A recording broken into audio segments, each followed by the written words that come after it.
All right, I guess we can go ahead and get started. Thank you for everyone for joining. And greetings, comrades, and all justice loving people.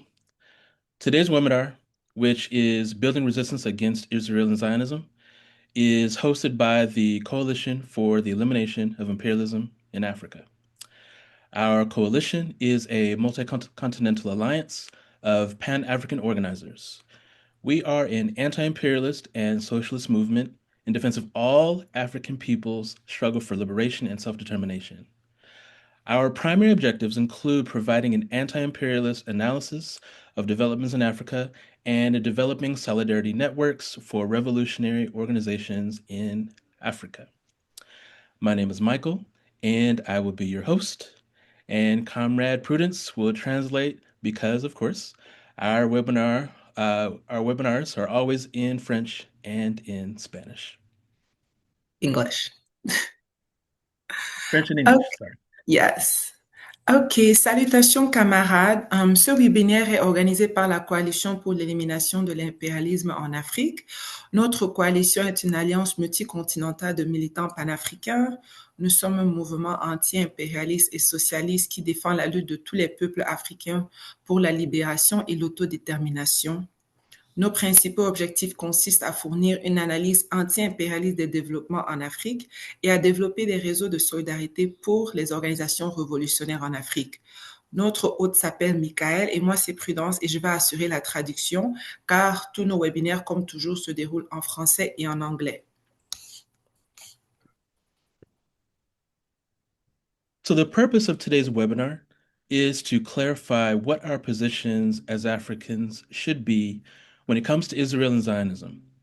As revolutionary Pan-Africanists, we believe that Africans everywhere must oppose and combat Israel and Zionism. But what is Zionism? Zionism is a modern political philosophy that seeks to establish an ethno-nationalist Jewish state, the so-called State of Israel, in Palestine. It is an imperialist and colonial power structure that seeks to impose its interests at the expense of Palestinian and African people. L'objectif de notre webinaire aujourd'hui est de clarifier que devrait être notre position en tant qu'Africains vis-à-vis Israël et le sionisme. En tant que panafricanistes révolutionnaires, nous pensons que les Africains du monde entier doivent s'opposer et lutter contre Israël et le sionisme. Mais qu'est-ce que le sionisme? Le sionisme est une philosophie politique moderne qui vise à établir un État juif ethno-nationaliste, donc le soi-disant État d'Israël, en Palestine. Il s'agit d'une structure de pouvoir impérialiste et coloniale qui cherche à imposer ses intérêts au détriment du peuple palestinien et africain. And as our beloved Kwame Ture said, many think that Zionism is not Africa's direct enemy, and therefore Africa's struggle is relegated to a supportive role. We conscious Africans know that Zionism is Africa's direct enemy. So the purpose of today's webinar is to expose Israel's war against Africa since its creation in 1948 and demonstrate why Africans everywhere must stand in solidarity with the Palestinian resistance and join in the struggle to destroy Zionism once and for all. Comme l'a dit notre ancêtre révolutionnaire Kwame Ture, beaucoup de gens pensent que le sionisme n'est pas l'ennemi direct de l'Afrique et que par conséquent la lutte de l'Afrique est reléguée à un rôle de soutien. Nous, Africains conscients, savons que le sionisme est l'ennemi direct de l'Afrique. L'objectif du webinaire d'aujourd'hui est de dénoncer la guerre menée par Israël contre l'Afrique depuis sa création en 1948 et de démontrer pourquoi les Africains du monde entier doivent se solidariser avec la résistance palestinienne et se joindre à la lutte pour détruire le sionisme une fois pour toutes. To help us drive this point home, we have brought together three revolutionary Pan-Africanist organizers who will speak on the various ways that the Zionist entity has undermined African liberation. And I will introduce all three of them together. First is Comrade Walter Nieluogo, is the Secretary of Ideology in the Communist Party Marxist Kenya. He is a Kenyan anti-imperialist activist. The CPMK, the Communist Party Marxist Kenya, is a Kenyan vanguard party that is fighting for a socialist revolution. Their most immediate tactic is to organize a national democratic revolution to oust the local compradors and attain Kenyan sovereignty. Comrade Sumaila is a Ghana-based Pan-African activist with the Pan-African Progressive Front, working on reparations, the anti-imperialist struggle, and popular political education across Africa. The PPF's work focuses on building mass consciousness through blogging, research, media intervention, and grassroots organizing rooted in African liberation politics. Comrade Eliamani Ishmael is a Malian Tanzanian writer and educator and a member of the Coalition for the Elimination of Imperialism in Africa. Please welcome our comrades and thank you for being here today. Donc, pour nous aider à faire passer ce message, nous avons réuni 3 militants panafricains qui parleront des différentes façons dont l'entité sioniste a sapé la libération africaine. Le premier camarade est Walter Nyaluogo, qui est un militant anti-impérialiste kenyan et le secrétaire d'idéologie du Parti communiste marxiste du Kenya. Le Parti communiste marxiste du Kenya est un parti d'avant-garde kenyan qui lutte pour une révolution socialiste. Leur tactique la plus immédiate consiste à organiser une révolution démocratique nationale afin de renverser les compradors locaux et obtenir la souveraineté du Kenya. Le camarade Soumaïla est un militant panafricain basé au Ghana et membre du Front progressiste panafricain, qui œuvre en faveur des réparations, de la lutte anti-impérialiste et de l'éducation politique populaire à travers l'Afrique. Le travail du PPF se concentre sur la construction d'une conscience de masse à travers les blogs, la recherche, l'intervention médiatique et l'organisation populaire ancrée dans la politique de libération africaine. Et Eliamani Ismaël est une écrivaine et éducatrice malienne-tanzanienne et elle est aussi membre de notre coalition. Bienvenue à nos camarades.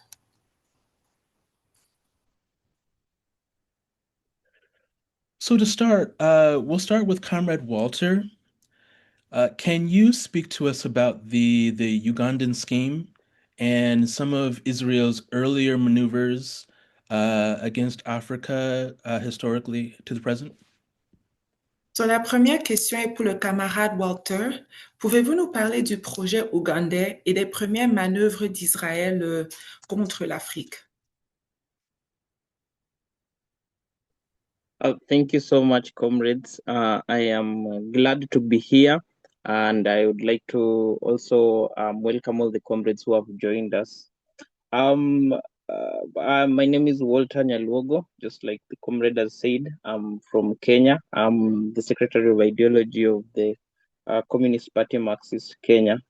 And the issue of Palestine is something that is very, very close to us as a party and also to the broad Kenyan left.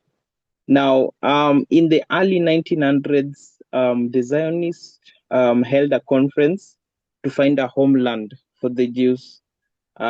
This conference was organized by Theodor Herzl, who we all know as the so-called founder of the modern Zionist movement. And so with the with connections from Joseph Chamberlain, who was a colonial officer in Kenya, they came up with the Ugandan scheme. Now, back in the 1900s, the Imperial British East African Company, which was the one that had colonized Kenya, was handed back to the British government. So the British government became the new colonial officer, taking it over from a corporation. Just like, let's say, company like Tesla would come and colonize a region, a publicly traded company would come and colonize a region in a country. So that was how the Imperial British East African Company was. So when the British government took it back, they established the East African Protectorate, which was Uganda and Kenya. It was one state back then. And the Zionists at their conference decided to go on a fact-finding mission to find a suitable place within the East African Protectorate to establish an autonomous Jewish state. And there was one particular place that they identified, and this place is actually not in Uganda, although the project was called the Ugandan Scheme. It is actually in Kenya, and that was Uasin Gishu. And Joseph Chamberlain, on visiting Uasin Gishu and seeing how fertile the land was, actually commented that Theodore Herzl would love to have Uasin Gishu as an autonomous Jewish state within the British Protectorate. And so that is how the idea to establish East Africa as a state for the Jewish community came up. Now, this idea would not mature. Sorry, comrade, do you mind? Sorry, comrade, do you mind just so I can translate, or else I will not remember all of that? Oh, okay, sure, comrade. Ok, thank you. Ok, donc le camarade, d'abord, avant de commencer, il a dit que pour eux, dans la gauche au Kenya, la situation d'Israël contre la Palestine est un problème vraiment fondamental pour eux quand ils militent. Donc, la guerre contre la Palestine est quelque chose qui concerne la gauche au Kenya. Et maintenant, au sujet de la question qui lui a été posée sur le projet ougandais, il nous a d'abord un peu rappelé comment ce projet même est devenu réalité. Au début des années 1900, les sionistes ont organisé une conférence organisée en premier lieu d'abord par M. Theodore Herzl pour dire qu'il devait chercher une patrie pour le peuple juif qui était en Europe. Le Theodore Herzl s'est associé avec un officier colonial qui était dans la zone de l'Afrique de l'Est, un Joseph Chamberlain qui est un officier colonial basé au Kenya, pour lui dire que nous devons travailler ensemble pour pouvoir essayer de trouver un territoire pour les peuples juifs. Dans le temps-là, le Kenya et l'Ouganda faisaient partie de ce qu'ils appellent le protectorat d'Afrique orientale. Donc, ces deux pays faisaient partie de ce protectorat. Et l'officier colonialiste Joseph Chamberlain a dit que dans cette zone de Kenya-Ouganda, il y avait des terres très fertiles avec un climat favorable pour un peuple, bien sûr, européen qui n'est peut-être pas habitué à la chaleur de l'Afrique. Et il avait dit que ça serait une zone idéale pour établir une patrie pour les Juifs. Et le camarade a aussi dit que bien que ceci s'appelle le projet ougandais, en réalité, la section qui a été choisie pour établir comme la patrie des Juifs se retrouvait plutôt dans le côté kenyan de ce protectorat, même si le protectorat regroupe le pays Kenya et Ouganda ensemble. Okay, go ahead, dear. Oh, thank you for that. Sorry, I went too far ahead. But as I was saying, the Uganda scheme only failed because the white imperialists, the settlers who are already living in Kenya, rejected the idea. And now the British wanted to give that part of Kenya or that part of the East African Protectorate to the Jewish settler, but the settlers who are also British, who are already staying in Kenya, were against this idea. So that is how the Ugandan scheme failed to mature. Now, this place called Uasin Gishu is actually in modern day Kenya. And after the Uganda scheme failed, the apartheid government in South Africa also sent settlers to come and stay in Uasin Gishu. So even right now, if you travel to Uasin Gishu, the city called Eldoret, there are remnants of South African apartheid that you can see here in Kenya. And also when we talk about the Jews and the Zionists, we always like to remind people that there is a very clear distinction between Judaism and Zionism. Zionism is fascism. Judaism is just a religion. So we always try to clarify that. So thank you for reading. Thank you. Donc, le camarade dit que la raison pourquoi ce projet ougandais d'installer les Juifs là-bas a échoué est uniquement parce que les colons britanniques qui vivaient déjà dans cette zone au Kenya ont rejeté l'idée de faire venir des Juifs pour s'y installer aussi. Donc, c'est en fait la population coloniale qui était déjà là, qui n'a pas voulu accepter ces Juifs. C'est pour ça que le projet a failli. Et le camarade a juste terminé en disant que pour lui, c'est aussi important de rappeler que quand nous luttons contre le sionisme, il faut qu'on comprenne que le sionisme n'a rien à faire avec la religion juive, que le sionisme, c'est une idéologie politique fasciste, alors que le judaïsme, c'est une simple religion. Yes, thank you, Comrade Walter. Thank you for grounding that history. And in continuation of that, Comrade Elimani, how did Israel play an active role against our African independent struggles later on through the 50s, 1950s, and up to the 1980s? Definitely. Can you hear me? Just to make sure. Yes, let me just translate the question. So, maintenant, on va juste avancer, toujours restant dans cette période historique. Et la question est pour camarade Mani pour demander quel a été le rôle de l'Israël pendant nos luttes d'indépendance en Afrique, pendant les années 1950 à 1980. Okay, wonderful. First of all, greetings, everyone. Really happy to be here with other Africans that are revolutionary minded. Prudence, just let me know when you want me to pause so you can translate. But yeah, so the Zionist entity has absolutely played an active role in suppressing our independence struggles and movements. They have been, a Euro-American guard dog in the region, and that's sort of the foundation of their legitimacy and sponsorship from the West. And so obviously that necessitates securing Western interests. So they have undermined almost all people-first revolutions in Africa. Their intelligence branch, Mossad, helped the French with intelligence in hopes of defeating the Algerian Revolution. When Gamal Abdel Nasser nationalized the Suez Canal, Egypt partnered up with Imperial France and Imperial Britain, and they invaded and attacked Egypt.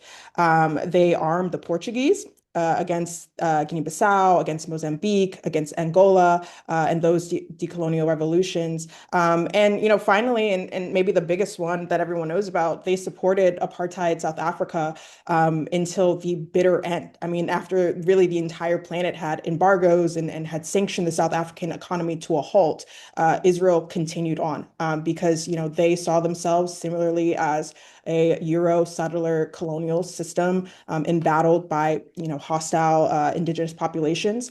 The apartheid system in Israel is modeled off of the apartheid system in South Africa. They traded technologies, they traded systems of violence in order to repress the native population. And so South Africa deeply identified with Israel, Israel deeply identified with South Africa. They were each other's biggest cheerleader. And it was actually only during the 70s, where the diplomatic relations with Africa chilled, because for the first time, the African populations and masses at every level finally started to identify Israel with Western power and not as, these sort of underdogs that had came from repression in Europe. OK, so je vais juste répéter la question encore. Donc, on demandait à la camarade quel a été le rôle d'Israël pendant nos luttes d'indépendance dans les années 1950 à 80. Et la camarade a dit que, étant donné que Israël est comme un chien de garde, en fait, pour les Américains et l'Europe, ils ont toujours joué un rôle d'avant-garde dans tout ce qui est l'oppression des luttes révolutionnaires, les luttes d'indépendance. Ils ont toujours joué un rôle actif contre les luttes d'indépendance en Afrique. Elle a donné quelques exemples. Par exemple, lors de la guerre d'indépendance pour l'Algérie, c'est Israël qui donnait de l'intelligence à la France, pour faire finir cette guerre et que l'Algérie reste toujours sous le contrôle de la France. Elle a aussi parlé pendant l'invasion du canal de Suez en Égypte, c'est l'impérialiste britannique qui a envoyé Israël envahir l'Égypte pour non seulement reprendre ce canal de Suez, mais aussi pour assassiner le révolutionnaire, le président à ce moment, Gamal Abdel Nasser. Elle nous a aussi parlé que pendant les luttes d'indépendance, des anciennes colonies portugaises, donc Guinée-Bissau, Mozambique et Angola. C'est Israël qui aidait à armer le Portugal contre ces trois luttes révolutionnaires. Et elle a aussi beaucoup parlé de la relation vraiment intime entre Israël et l'apartheid de Sud-Afrique, bien sûr, comme ils sont tous les deux des colonies, des zones coloniales créées par l'Europe. Ils s'entendaient très bien.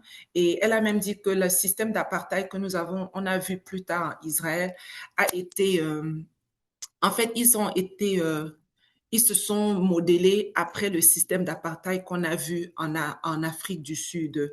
Et elle a aussi parlé du fait que même quand dans les années comme 1980, 1990, quand ça devenait vraiment comme inacceptable de continuer à supporter l'apartheid le gouvernement sud-africain, Israël, jusqu'à la fin de l'apartheid, était toujours un fidèle allié de l'Afrique du Sud. Il continuait toujours à armer l'Afrique du Sud et à lui apporter même du support diplomatique. Thank you. And as Comrade Mani shares, the Zionist entity has served as a direct enemy throughout Africa's independence movements. And Comrade Walter shares the history of how the Zionist entity and the enemy Zionists, they were enemies of Africa from the very beginning. So, since Mani mentioned diplomatic relations, our next question is for Comrade Sumaila, and followed up with Comrade Walter. Uh, Prior to the 1990s, very few African countries had diplomatic relations with Israel. Currently, 43 African states have diplomatic ties with Israel. So, Comrade Samaila, what do you think caused this shift, and how has the Zionist presence affected Africa? Donc, avant les années, oh, sorry, let me just translate the question. Avant les Okay. années 1990, il y avait seulement 11 pays africains qui entretenaient des relations diplomatiques avec Israël. Aujourd'hui, 43 États africains ont des relations diplomatiques avec Israël. Selon vous, qu'est-ce qui a provoqué ce changement et comment est-ce que la présence sioniste a-t-elle affecté l'Afrique? So, thank you, comrades. I appreciate everyone for joining us today. I'm grateful for this opportunity to contribute to this important discussion. The normalization of relations between African states and Israel, let's understand that it didn't happen because African people or African states changed their historical position on Palestine. It rather happened because power has shifted from popular struggle that defined the independent era. So during the independent era, there was that popular struggle. But then by the time in the 70s where in the 90s where we were recognizing Israel, power had shifted. So during the 1950s, for example, to 1980s, African government and movements recognized Israel through anti-colonial lens. So Palestine was understood as a settler colonial project, just like Comrade Walter mentioned. It was backed by Western imperialism. And these liberation movements were able to identify with the struggles of the Palestinian people. And as such, it was very difficult for them to recognize Israel as a state. That's why many states in Africa did not recognize them. But then let me try to narrow down to, for example, Ghana, where I live. You Can I realize just that... translate quickly? Sorry, can I That's just fine. translate quickly? OK, donc le camarade a commencé en disant que la normalisation entre Israël et l'Afrique n'a pas eu lieu parce que les États africains ont peut-être changé leur position historique vis-à-vis la Palestine. Il dit que pendant les années 1950 à comme 1980, puisqu'on était en lutte, les États africains, ils observaient Israël à travers, pour eux, ils regardaient à travers comme des lentilles anticoloniales. Donc, ils voyaient que Israël, un État qui était supporté par les impérialistes, étaient en guerre contre un peuple qui voulait sa libération nationale. Donc pour eux, ils voyaient qu'ils avaient beaucoup en commun avec avec les Palestiniens, puisque eux aussi, ils étaient en lutte pour leur libération nationale.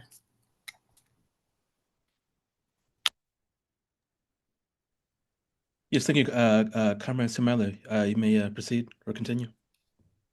So if you want to look at the case of Ghana, for example, Ghana was the first country south of the Sahara to gain independence. And so by 1958, Ghana had recognized Israel as a state, and it was part of the post-independence strategy of Ghana shaped by anti-colonial optimism, and state-building experimentation. Ghana was shaping its foreign policy and as such recognized Israel as a state. But then by 1973, it severed ties with Israel because of what was happening at the global stage.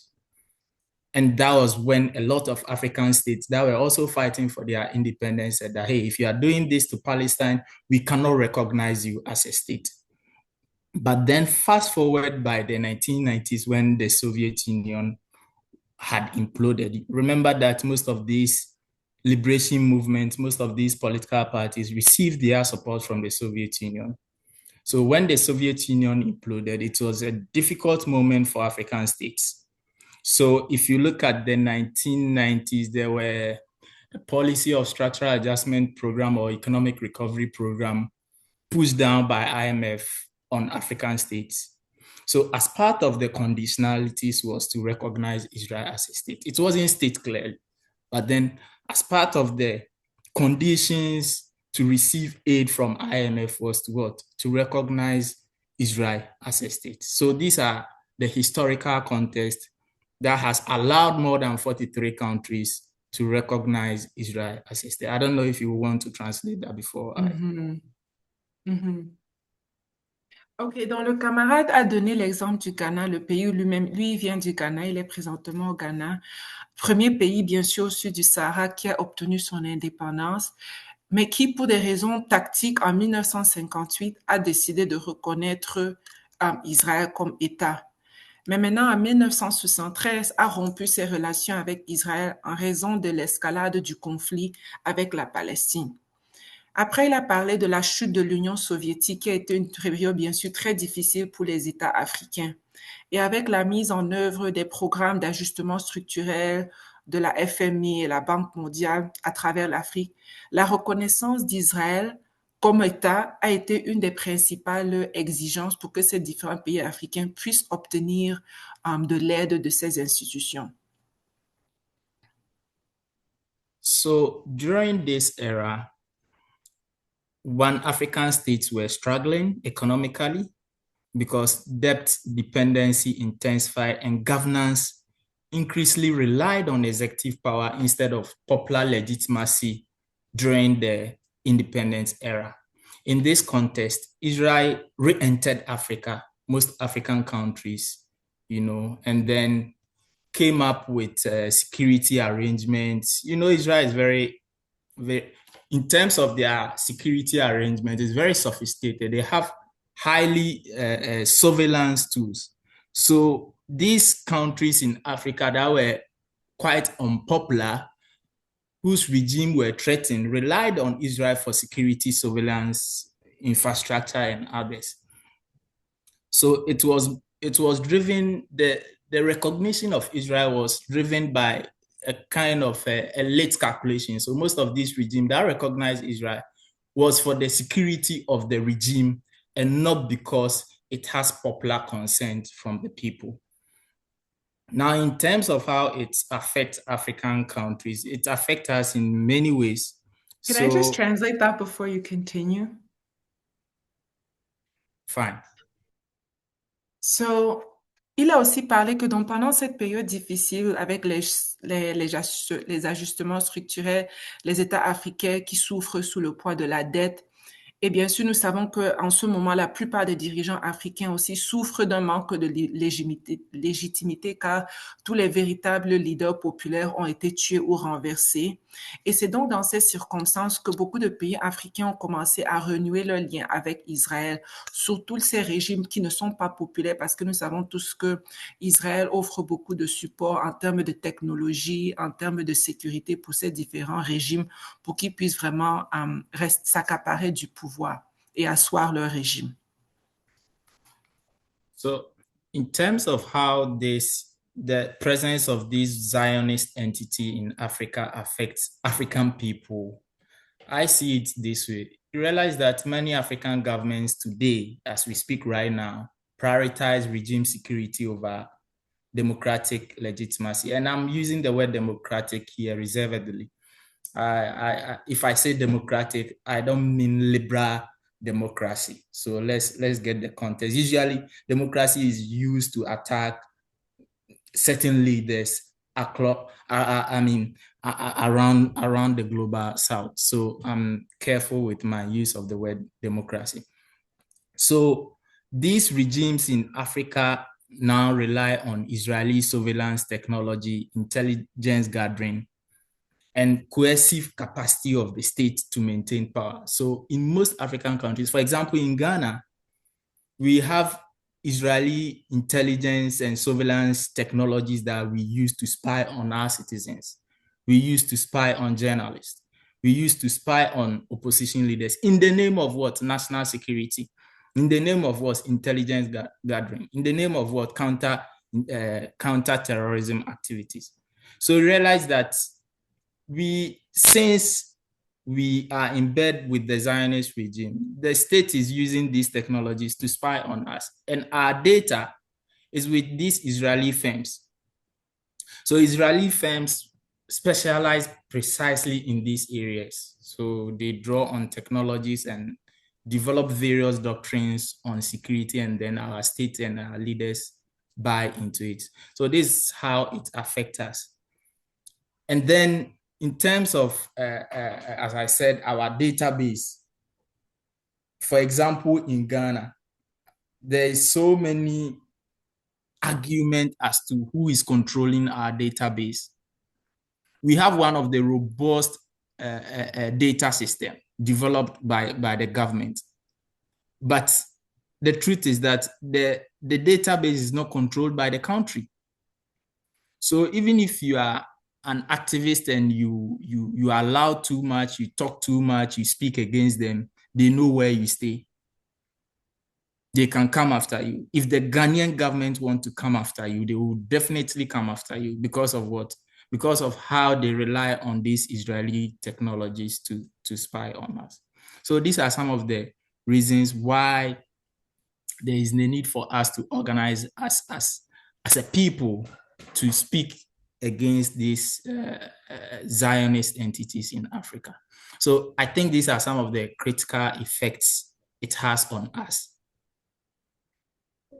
Donc, le camarade, maintenant, en deuxième partie de la question, qui lui demandait, par exemple, comment est-ce que cette présence africaine a-t-elle affecté l'Afrique?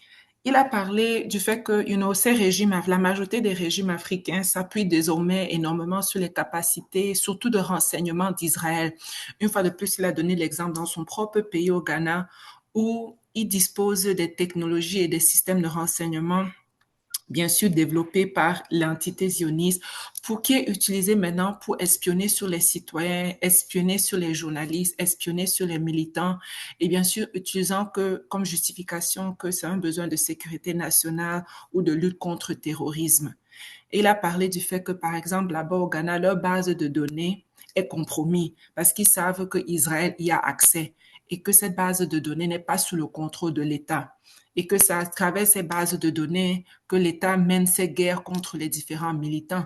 Que si tu es un activiste quelque part et tu luttes pour la libération, c'est facile maintenant pour le gouvernement de t'espionner, de te trouver et de t'emprisonner. Donc, il dit que ça, c'est une des façons vraiment la plus sévère que la présence d'Israël a créé, puisqu'ils vivent maintenant sur un système où ils sont totalement espionnés et leurs activités sont facilement dénoncées. dont la sécurité des militants et des révolutionnaires panafricains, bien sûr, n'est pas assurée sous un système comme ça. So before Comrade Walter comes in, I just want to add to this. There's one important effect it has on us as a people, and that is on how religion is used to validate Israeli presence in Africa. So if you look at, I'll term it as Christian Zionism, you know, it plays a significant role in normalizing this relationship African states have with Israel.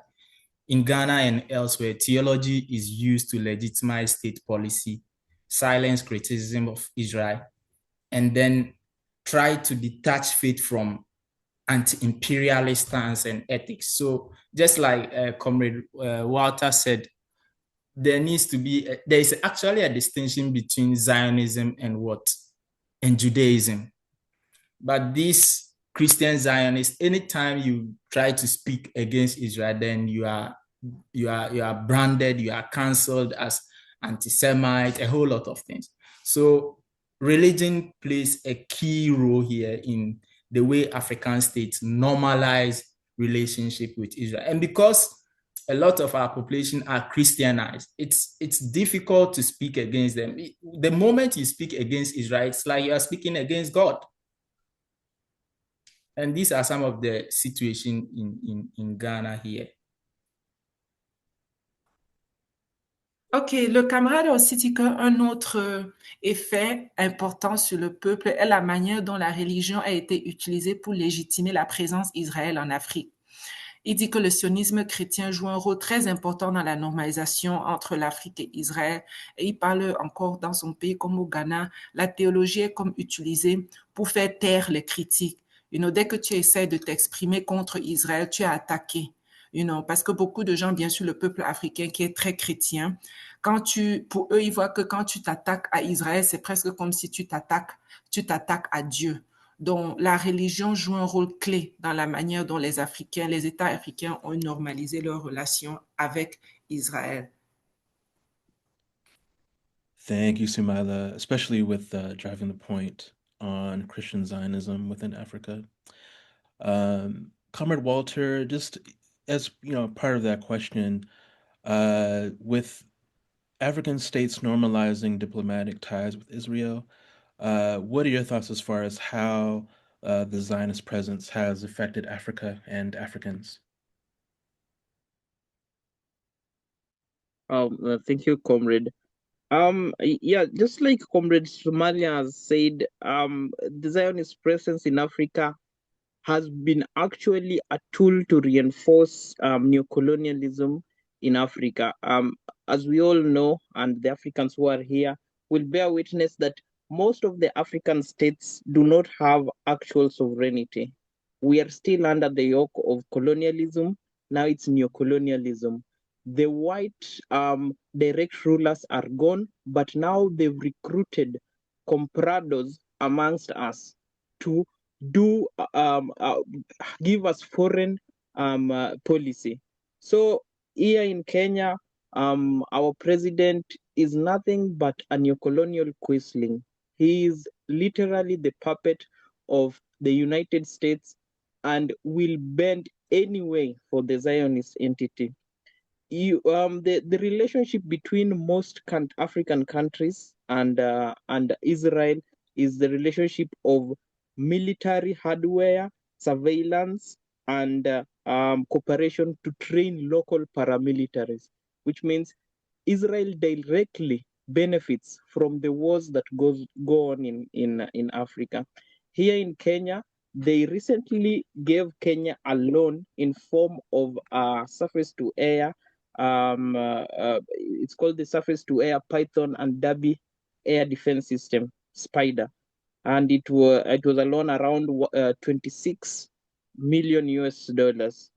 That is one of the highest amount of money we've ever borrowed for weapons.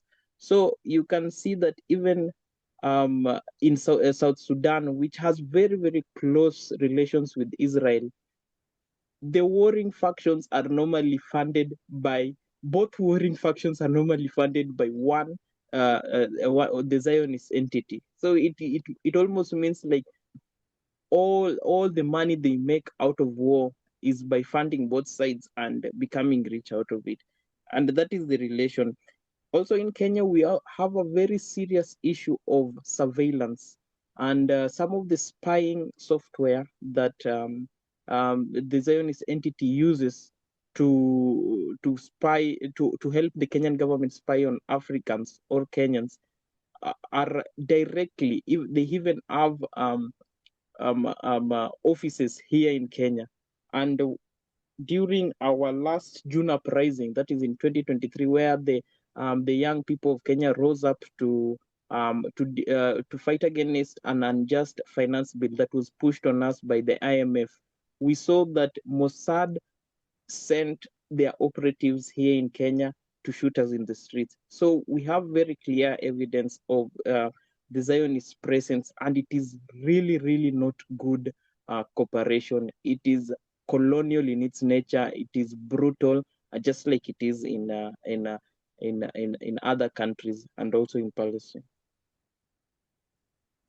Ok, le camarade Contre, il a juste ajouté que la normalisation avec Israël contribue à renforcer le néocolonialisme à travers l'Afrique. Il a dit que nous sommes présentement dans une situation néocoloniale parce que bien que les colons blancs sont partis, avant de partir, ils ont recruté une classe comprador pour continuer à servir leurs intérêts.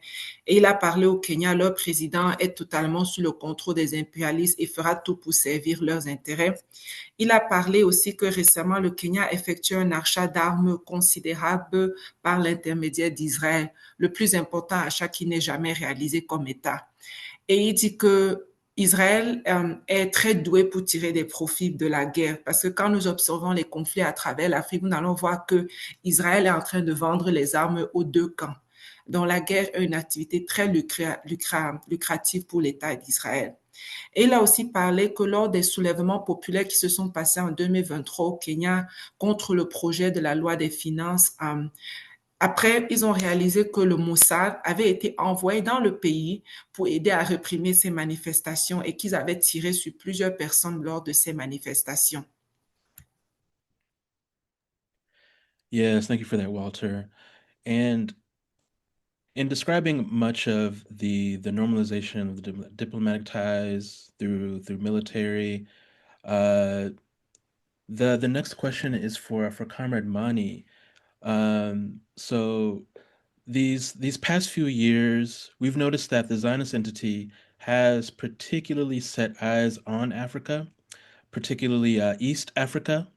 Most recently, so-called Israel suddenly recognized "quote unquote" Somaliland, Somalia's secessionist region. What strategic interests does Israel pursue in that region, and how does this recognition of so-called Somaliland fit into their scheme and threaten Africa? Yeah, so just another check. Everyone can hear me. Yes. Okay. Yes, Yes, I'll we can hear just you. quickly. Okay. Donc, cette question est pour la camarade Mani. Ces dernières années, nous avons remarqué que l'entité sioniste s'intéresse particulièrement à l'Afrique de l'Est. Tout récemment, Israël a soudainement reconnu le Somaliland, une région sécessionniste de la Somalie. Quel intérêt stratégique est-ce que Israël poursuit dans cette région et comment est-ce que cette reconnaissance du Somaliland s'inscrit dans leur complot et comment menace-t-elle l'Afrique? So Israel's foreign policy, and in particular their Africa policy, is dictated by something called the Periphery Doctrine, which is basically Israel's acknowledgement that they are surrounded by, these hostile indigenous Arab territories, and that their survival would depend on creating friendly, pro-Zionist, non-Arab, non-Muslim partners in the periphery, in Africa and in Asia, to basically re-surround the Arab surrounders that encircle Israel. And Ben Gurion Ben said it himself during the 25th Zionist conference. He said that Israel's economic future and their international status would hinge on the ties they were able to make in Asia and Africa. And so the refocusing in East Africa is very much just in adherence to that overall policy. It's definitely something that's not brand new. Historically, Kenya was seen as Israel's door into Africa after the 2013 al-Shabaab attacks in the Westgate Mall. Israel stepped in offering security sciences and police training, and that sort of started a long diplomatic relationship between Kenya and Israel. We see the same thing happening in Nigeria. Recently, Trump sort of infactually framed their security issue as a Christian genocide, which it isn't. And on the 1st of January, we see Israel stepping in, offering security in Ivory Coast. Bizarrely enough, the Epstein Oh, files. sorry, girl, I have to Go ahead. stop you so I can translate. Please slow down. OK, donc la camarade, la question au sujet des intérêts que Israël a dans la partie est de l'Afrique. Et la camarade a dit que la politique étrangère d'Israël, parfois appelée la politique africaine, est dictée par ce qu'ils appellent la doctrine périphérique. Il s'agit essentiellement de la prise de conscience par Israël qu'il est entouré des territoires arabes hostiles et que sa survie dépend de la création des partenariats amicaux, pro-sionistes, non arabes et non musulmans à la périphérie de l'Afrique et de l'Asie, afin de contourner l'encerclement qui les entoure.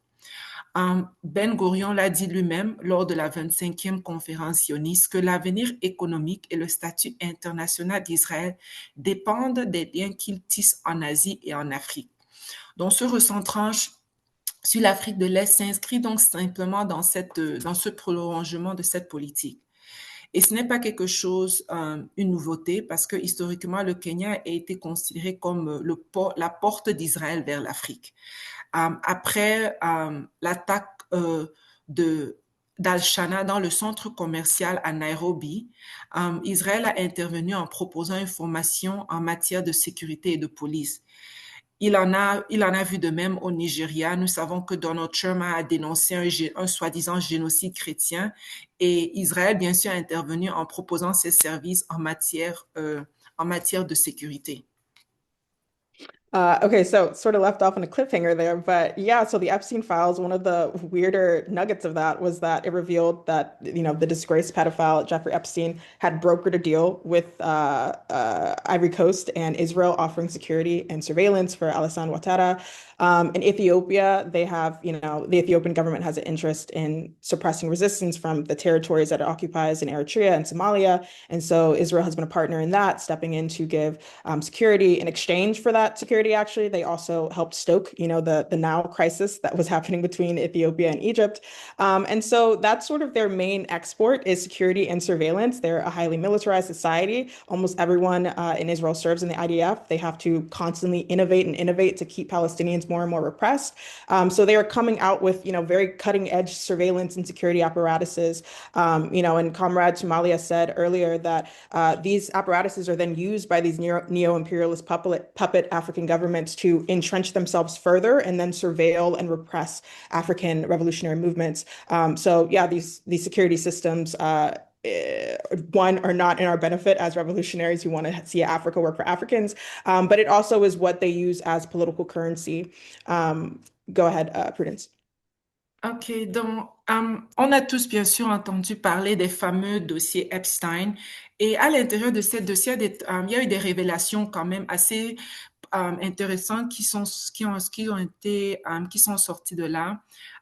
Ils ont parlé du fait que le pédophile en fait déchu Jeffrey Epstein avait été quelqu'un qui avait négocié un accord entre Israël et la Côte d'Ivoire, spécifiquement leur président néocolon Alassane Ouattara Draman. Ils ont aussi parlé de leur rôle en Éthiopie et de la façon qu'ils avaient intérêt à réprimer la résistance, la résistance dans les territoires qu'ils occupent en Érythrée et en Somalie, et comment Israël aussi est intervenu pour assurer la situation. Et en échange, bien sûr, ils ont également aidé comme à empirer la crise du Nil entre l'Éthiopie et l'Égypte. Et la fameuse attaque aussi du centre commercial l'attaque du centre commercial Westgate par Al-Shabaab en 2013, cela aussi a été révélé dans ces documents. La camarade aussi a dit que la principale exportation vraiment de Israël, c'est la sécurité et la surveillance. C'est une société militarisée. Elle dit que presque tous les individus, les Israéliens, doivent servir dans l'armée. Ils doivent constamment trouver des façons d'innover pour maintenir leur répression, bien sûr, des Palestiniens. Comme l'a dit le camarade Soumalia, il développe beaucoup de technologies, d'appareils de surveillance et de sécurité qui sont utilisés par ces différents gouvernements africains néocoloniaux, fantoches, pour renforcer bien sûr leur régime et bien sûr réprimer les mouvements révolutionnaires à travers l'Afrique. Donc, il dit que pour eux, pour Israël, en fait, leur système de sécurité, c'est ce qu'ils ont comme monnaie politique. C'est ça qu'ils ont à offrir à leurs partenaires. And in exchange for bargaining their security apparatuses, in Africa, they get UN votes, potentially 54 UN votes, international institutional recognition for the Zionist project because, they've spilt a lot of blood and they've created a lot of infrastructure, but still the Zionist project remains very fragile and desperately in need of normalization and of national legitimacy. So hopefully they can get, those 54 votes from Africa. And then they also get markets for their products, and their products are mostly exporting violence. Sudan is a case, and in the case of supporting the destabilization of Sudan, many people don't know Israel supports the RSF materially.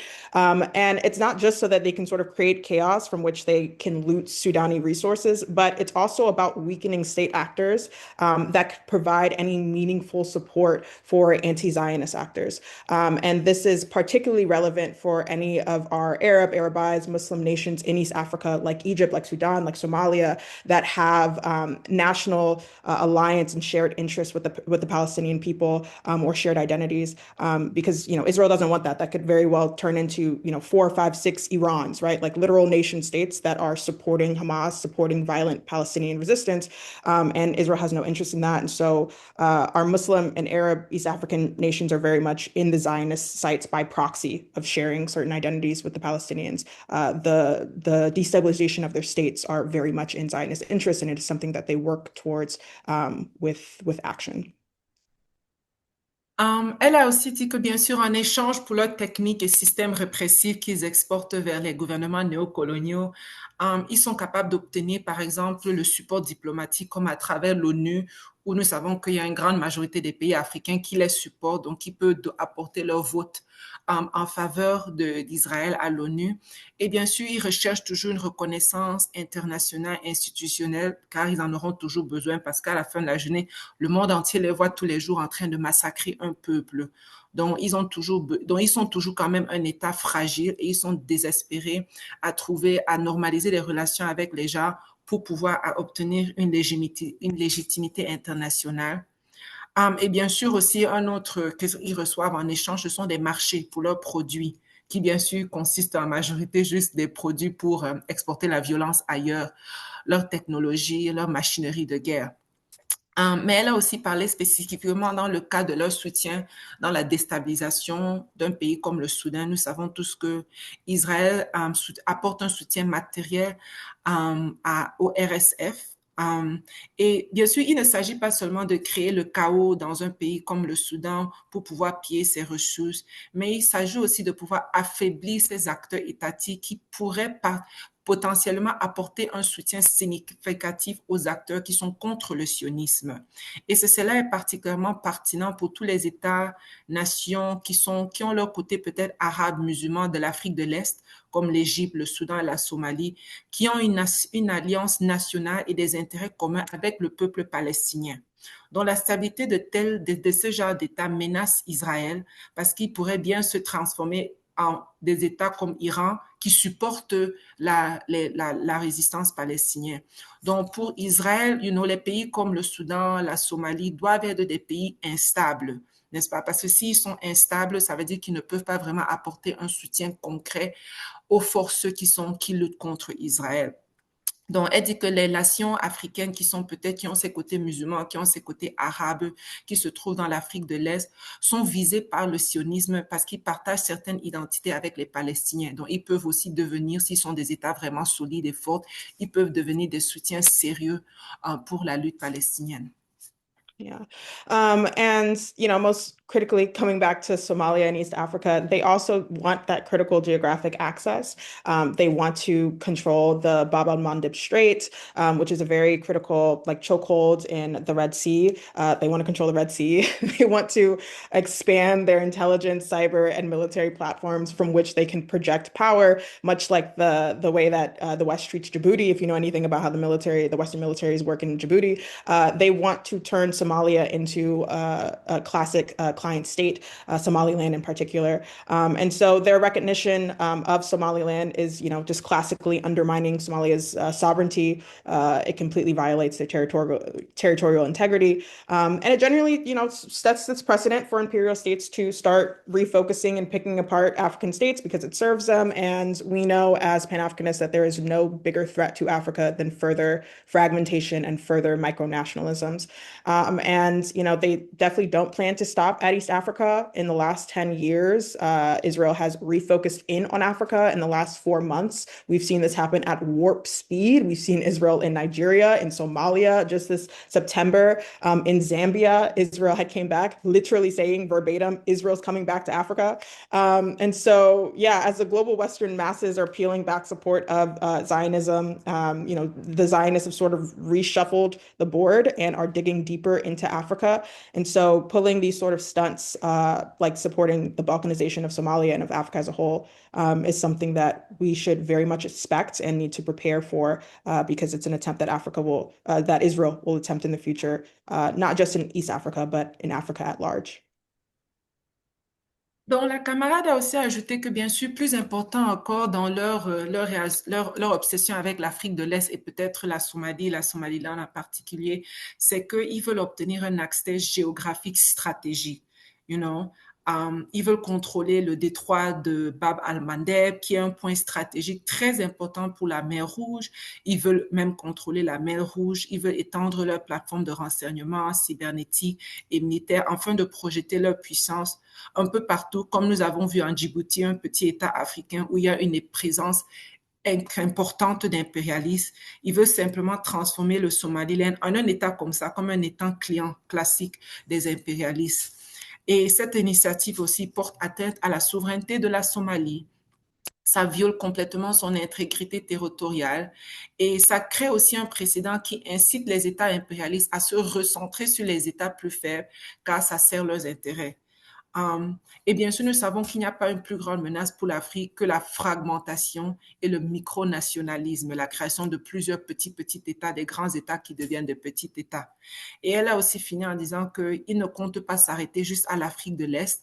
Au cours des 10 dernières années, Israël s'est recentré en Afrique. Même juste récemment, comme ça, nous avons vu qu'ils étaient en Zambie où ils ont vraiment déclaré que Israël revient en Afrique. On a vu comment Israël est au Nigeria, en Somalie. Donc, pendant que les masses occidentales mondiales retirent leur soutien au sionisme, ils ont décidé de remanier le plateau et de s'enfoncer davantage en Afrique. Donc, leur focus maintenant est en Afrique. Et donc, nous ne pouvons pas... donc, nous devons vraiment nous attendre à que Israël intensifie ses menaces, ses manœuvres contre l'Afrique et que, bien sûr, nous devons nous attendre à que Israël continue à soutenir la fragmentation des États comme la Somalie et que c'est quelque chose que nous, en tant que panafricanistes, qui, bien sûr, nous luttons pour l'unification de l'Afrique, nous devrons vraiment nous unir pour combattre. Yes, thank you so much, Karen Mani. Mani clarified so much, especially when it comes to the strategic interests of the Zionist entity and carving out East Africa. So thank you so much for that. And so in addition to that, so Conrad Walter, you are Kenyan and you are within Kenya, and you organize in Kenya as a revolutionary African, a country with serious ties to the Zionist entity. How is Zionism perceived within Kenya, and is there a movement to sever those ties? Donc la question est pour le camarade Walter. Nous savons tous, il est un camarade kenyan, il milite au Kenya, un pays qui entretient des liens étroits avec l'entité sioniste. Donc on demande au camarade comment est-ce que le sionisme est perçu dans son pays et existe un mouvement visant à rompre ces liens? Oh, thank you, comrade.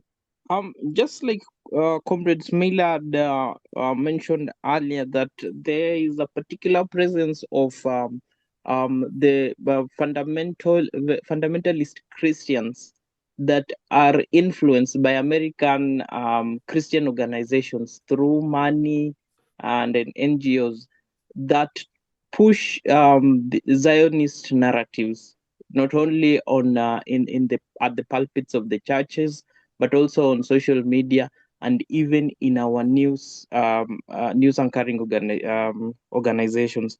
So the Zionism that is being pushed in Africa is very perverse, and especially amongst the older generation. However, we've noticed that there's a different point of view from the the younger generation, the so-called Gen Zs, and their perception of Israel is totally different from what the Zionists are trying to push via propaganda. So, for example, the younger generations normally speak against imperialism and against Israel while supporting the Palestinian cause, and they almost have a very clear and correct and precise attitude towards the Zionist entity and a solidarity to the Palestinian organization. Comrade Prudence? Mhm. So, il a dit que comme un peu ce que le camarade Soumaël a dit, il existe une présence particulière, vraiment sérieuse de chrétiens fondamentalistes dans son pays, le Kenya, qui sont influencés par les organisations chrétiennes américaines et qui diffusent leurs discours sionistes dans l'Église, mais aussi dans les médias. Mais il dit que cela affecte le plus la génération un peu plus âgée. C'est eux qui sont vraiment touchés par cette narrative. Et il dit que par contre, ils ont remarqué que les jeunes n'adhèrent pas à ce discours et ils ont une attitude vraiment claire envers l'entité sioniste et ils supportent la lutte, la résistance palestinienne. Yes, thank you, comrade. And in this regard, we must now remember and go back to the influence that the United States plays in with using Israel. Remember, even the founding of the Zionist entity, the State of Israel, was a colonial project that was fully supported by the British, and they settled on Palestine. And to date, Joe Biden, I think it was last year when Joe Biden said that the Zionist entity, the State of Israel, which has occupied Palestine, that is a big immovable aircraft carrier in the Middle East. So the whole state was created to destabilize the Middle East and the whole world in general. So Israel is America's tool. So even when we talk about the colonialism and all the terrible things that the Zionist entity does, we must remember that it is connected to the United States.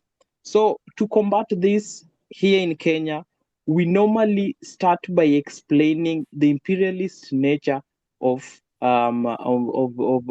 Zionist the Zionist entity. We say that capitalism is the principal contradiction. All this that is happening in occupied Palestine and also in the entire global south, it is capitalist contradiction. So Yeah. capitalist gives rise to imperialism, and imperialism brings colonization, and that is what we see.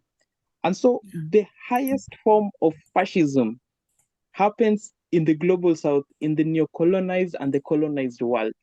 That is the highest form of fascism. We must remember that fascism is not a historical event. It is something that is here with us.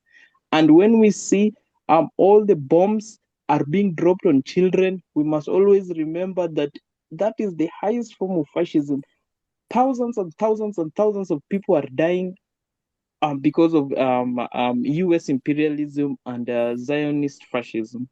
So here in Kenya, we have a Kenyan Palestine organization, or in English is Kenya Palestine Solidarity Organization.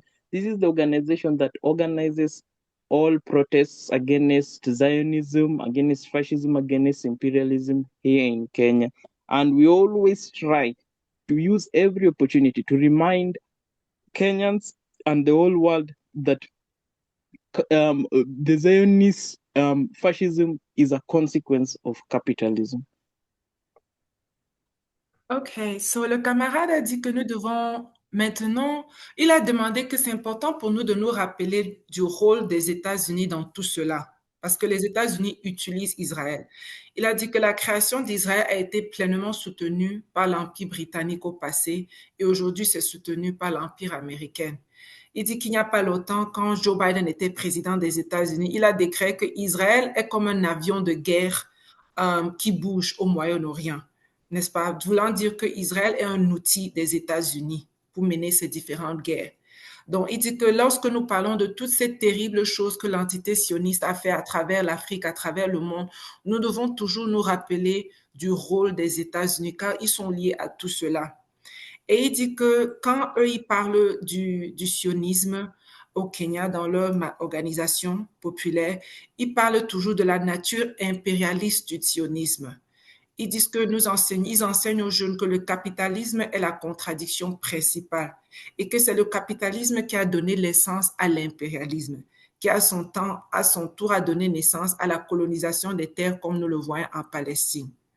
Donc, il dit que nous devons toujours rappeler aux gens que quand nous luttons contre la Palestine, quand nous luttons contre Israël, je m'excuse, et le sionisme, nous devons comprendre que tout cela est une manifestation du capitalisme. N'est-ce pas? Nous devons d'abord lutter contre le capitalisme car c'est ça qui a donné naissance à l'impérialisme et à la situation que nous voyons maintenant où l'État d'Israël essaie d'occuper la patrie d'une autre partie.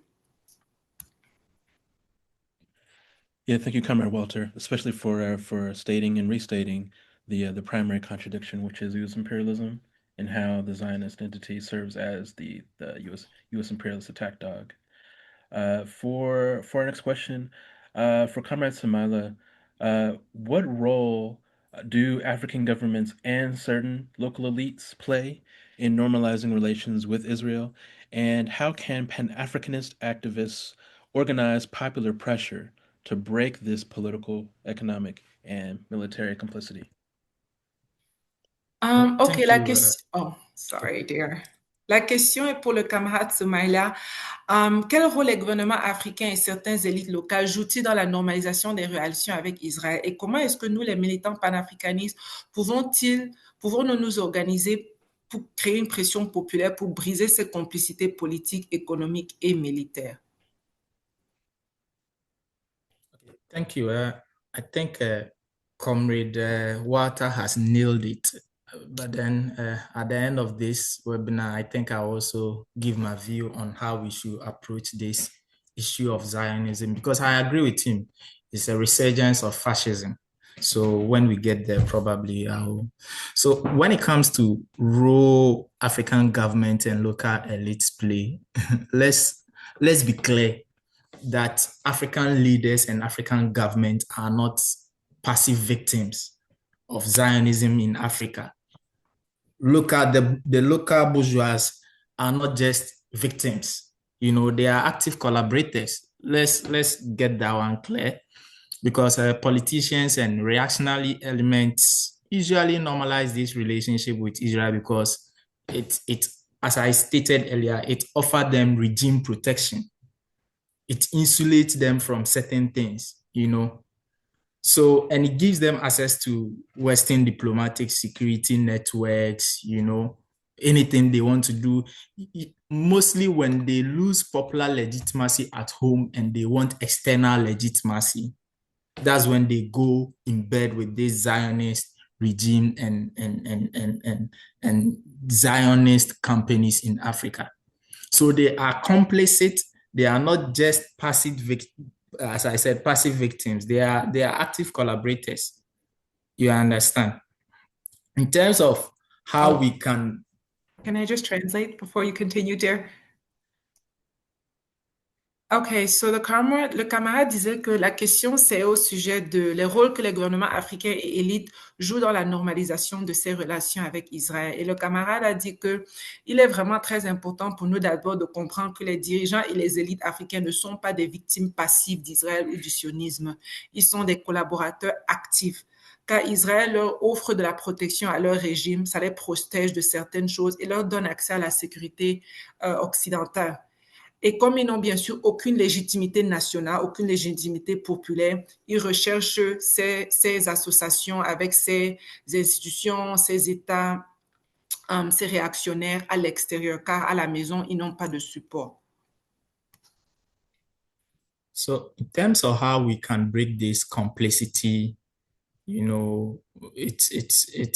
requires shifting the terrain of the struggle. It requires some tactics we need to come up with. But then I believe that Pan-Africanist organization like yours, like in Ghana, for example, we have Pan-African Progressive Front, my organization, Socialist Movement of Ghana, very revolutionary organization based in Ghana here, and other organizations. We must expose the contradictions in this normalization.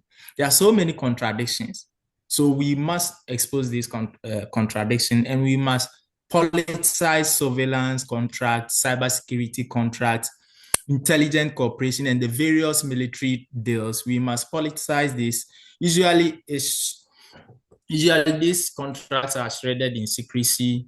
They are often put out to the public as technical issue. They are framed with technical jargons and languages as though some of these contracts are there to protect us. So we need to frame it and politicize it.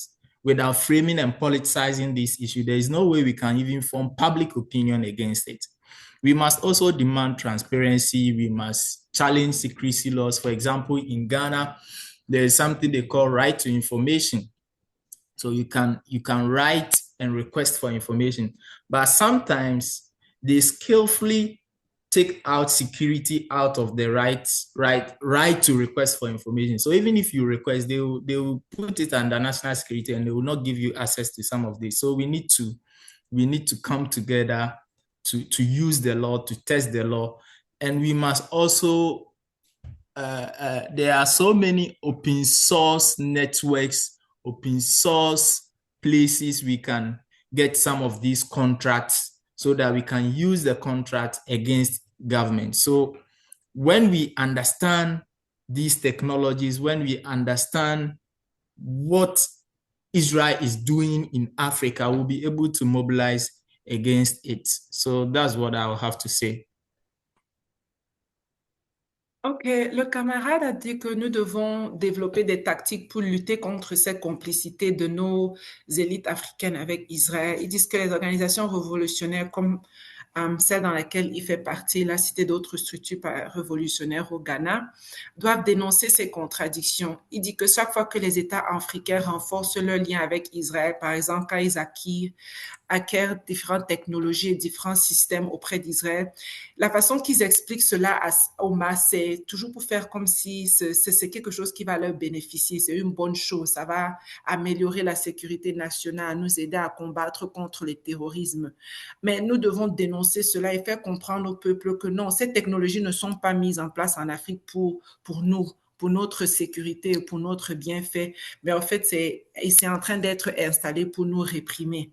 Donc, il dit que ça, c'est le rôle des différentes structures révolutionnaires dans les pays africains, de pouvoir dénoncer tout cela et de pouvoir vraiment expliquer clairement au peuple africain comment est-ce que ces différents contrats, ces différents liens entre leur pays et Israël menacent leur propre souveraineté. Thank you so much, Comrade Samaila. So, of course, as revolutionary Pan-Africanists, we emphasize the unification of Africa and the primacy of Africa. However, from we can also learn a little bit more as far as the struggle for the Palestinian people. So, for Comrade Mani, how can Zionism be analyzed as an extension of the global imperialist project?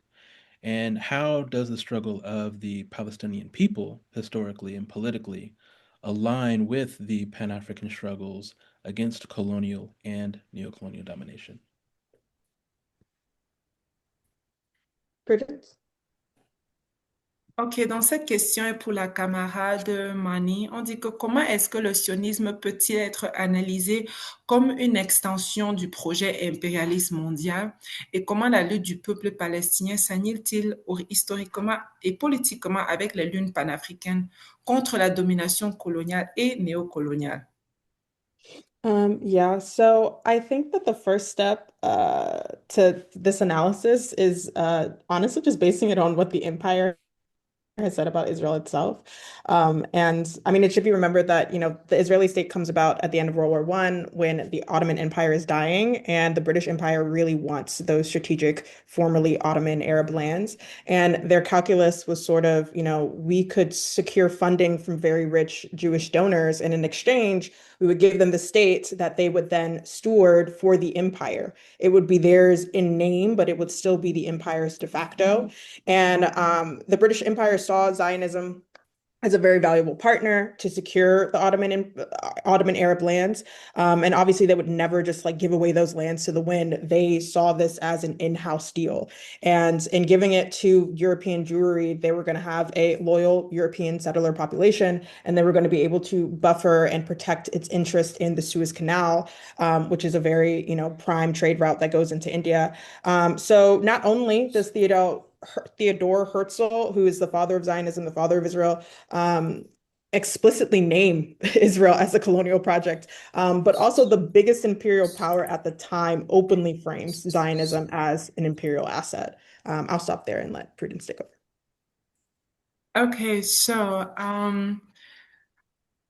elle dit d'abord que la première étape, c'est de devoir analyser ce que l'Empire lui-même dit au sujet d'Israël.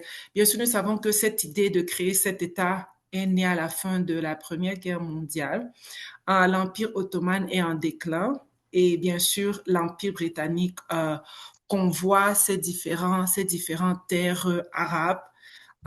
Nous savons que le père du sionisme, Theodor Herzl, qui lui-même a décrit le projet sioniste comme un projet colonial, se met en fait, il s'attache à l'empire britannique pour voir comment est-ce qu'ils peuvent alors créer ce projet colonial sur cette terre qui appartenait auparavant à l'empire ottoman. Et bien sûr, l'Empire britannique qui considère ceci comme un très bon partenariat parce que cela assure ces terres arabes qu'il veut. Et en donnant ces terres à ces juifs européens, ils voient que bon, ils ont déjà une population de colons européens qui seront loyaux à eux. Et ils ont aussi une zone qu'ils peuvent utiliser pour protéger leurs intérêts dans le canal de Suez.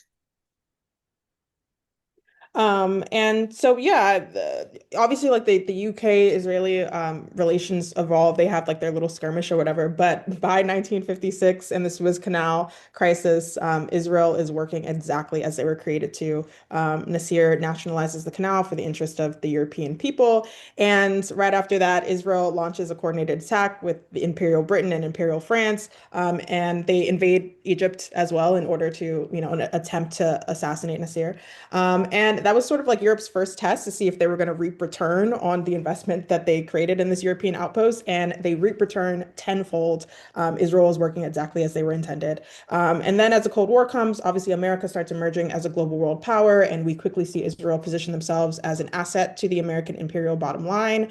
The US calls Israel an unsinkable aircraft carrier because they can project American power and secure their interests from that land to the whole region region and from the whole region. And, you know, Africa is in that region. Africa is in Israel's backyard, and we are very much in the crosshairs. And it makes it that much easier to interfere in the African revolutionary process by having Israel as our neighbor, by having America as our neighbor, basically. Ok, donc elle dit aussi que, bon, on a déjà établi Theodore Herzl, le père du sionisme, qui qualifie explicitement Israël comme un projet colonial, mais aussi à la plus grande puissance impériale de l'époque, l'État britannique, qui présente ouvertement le sionisme comme un atout impérial. Et bien sûr, les relations évoluent entre l'Empire britannique et Israël. En 1956, lors de la crise du canal de Suez, c'est Israël qui est envoyé par l'Empire britannique pour attaquer Gamal, pour attaquer l'Égypte, pour reprendre contrôle de ce canal.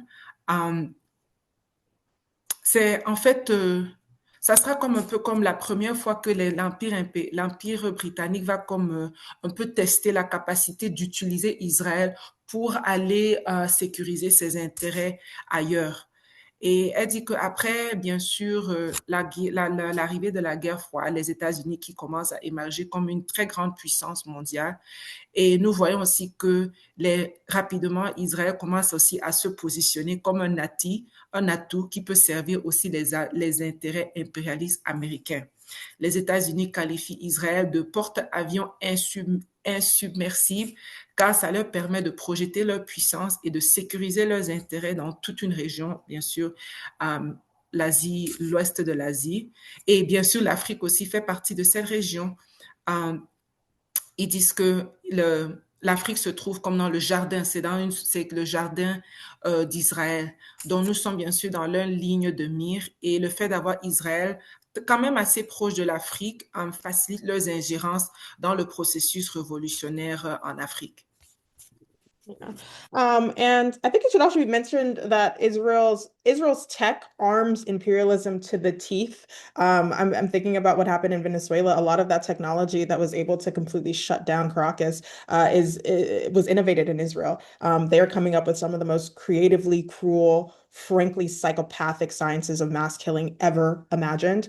And you know, who's that going to be used against? You know, anyone that threatens Western profits for sure, but Africans as well, right? Like right after they're done experimenting on the Palestinians, Africans are probably a pretty close second. And then finally, greater Israel. That maybe since it's like a separate thing.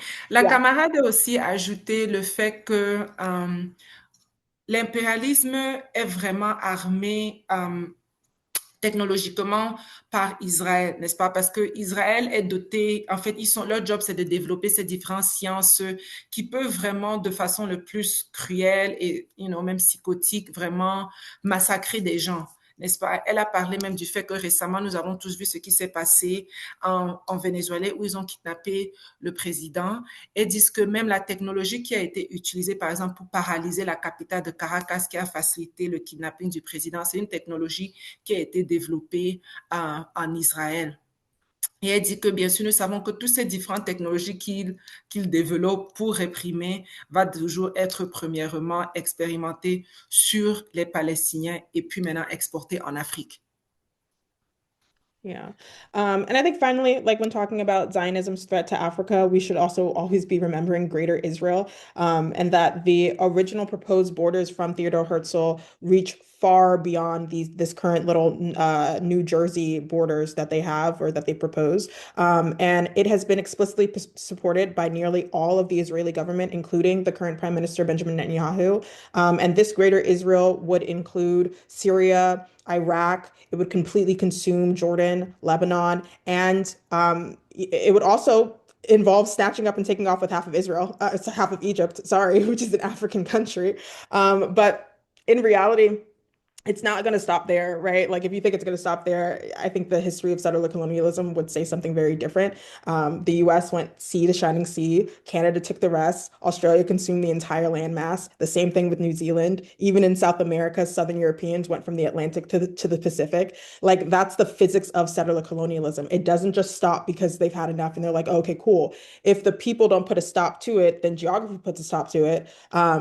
But honestly, then they just colonized the water too, which is exactly what Israel wants to do. They want the Red Sea, they want the Suez Canal, they want the Mediterranean, they want the Nile, right? So Yeah, I mean, in the end, we're talking about a massive colonial country with larger aspirations, that's an imperial arm and wants to interfere with Africa. It also wants to take Africa. And if that means further balkanization, then that's what it means. If that means, just continually encroaching and taking African land, literal African land, to settle Zionism, then that's also what that means.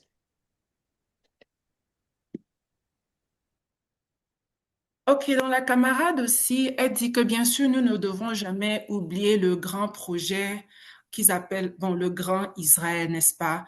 Et elle parle du fait que, originalement, le père du sionisme, Theodor Herzl, quand il avait proposé comme les barrières de ce soi-disant État qu'il voulait créer, ça dépassait bien les barrières d'aujourd'hui, ça dépassait juste l'occupation de la Palestine.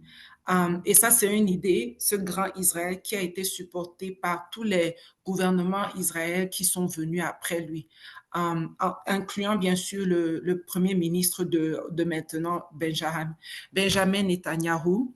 Donc, dans leur idée du grand Israël, ça inclut bien sûr les pays comme la Syrie, la Jordanie, l'Irak, et ça va même jusqu'en Afrique où ça essaie de prendre la moitié de l'Égypte, right, qui est un pays africain. Ouais. Donc, ce qui est clair, c'est que nous savons que dans une idée, quand ça vient au colonialisme de peuplement, il y a toujours l'idée d'expansion. C'est toujours de s'accaparer de plus de terres. Donc, elle donne les exemples, par exemple, un État comme l'Amérique qui essaie de prendre de plus de terres. Il parle d'un État, comme le Canada, l'Australie, qui ont consumé des larges territoires pour devenir de plus en plus grands. Elle a dit que le colonialisme de peuplement ne s'arrête jamais en fait parce qu'ils ont toujours cette nécessité de s'accaparer de plus de terres et de plus de terres. Mais elle dit que elle parle spécifiquement d'Israël qui, bien sûr, lui, nous savons qu'il il vise la mer Rouge avec le canal aussi de Suez, la Méditerranée et même le Nil. Mais elle a juste terminé en disant que, bien sûr, il comprend que pour que ce projet de grand Israël puisse être formulé, ça nécessite bien sûr la balkanisation de l'Afrique, n'est-ce pas, de nous découper pour qu'ils puissent continuer à prendre ces petits morceaux pour ajouter à leur propre projet, à leur propre projet de grand Israël. Donc, ce que nous devons comprendre, c'est que les plans d'Israël comme État, n'est-ce pas, colonial de peuplement, parce qu'ils ont installé leur propre population, c'est un plan qui ne va pas cesser. Ils vont continuer à vouloir s'étendre pour continuer à ajouter des territoires. Et bien sûr, nous savons qu'ils visent des territoires africains dans cela. Yes, thank you so much, comrade. Mani brings up one of the critical strategies of the Zionist entity, which is Greater Israel, which is all the more pressing for us to combat and reject and to smash Zionism. They will not stop unless we make them. So before prompting for our final question, we do have some time for any questions from those for our attendees. So as our comrades, our panelists answer this final question, attendees, you're welcome to share your questions in the chat, and we should have time for our panelists, our comrades to answer them.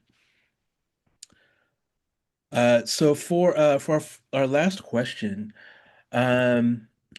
which is, I mean, just hearkening to the naming of our webinar itself. So to all three of our panelists here, starting with comrades Samaila, Walter, and then finally our comrade Mani, what concrete actions can the Pan-African movement implement to build resistance to Israel and solidarity with Palestine? Dans la And dernière question, sorry. yes, go ahead. Are you done? Okay.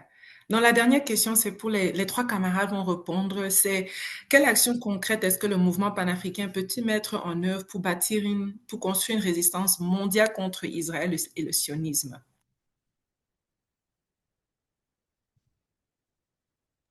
Yes, so Comrade Sumaila, yeah, please share. Okay, so I think Pan-African movement needs to be, look, we need to move beyond symbolic solidarity towards confrontation, towards boycott. That is, if we are able to organize well, if we will do our militant well, work very well, we should be able to do that. So we also need to coordinate. So there is the need for continental coordination. It's very essential. Look, Israeli companies operate across the entire continent, and resistance must do the same. You know, we must also operate across the entire continent. We must resist them across the entire continent. We need to also share research. We need to, as I said, campaigns. We need to do a lot of things. We need to have a common platform, a common coalition, you understand, in order to what? To fight against. We don't need to isolate our struggles. As Ghana is fighting against Zionism in Ghana, the Communist Party Kenya, Marxist, or I mean, is doing something in Kenya.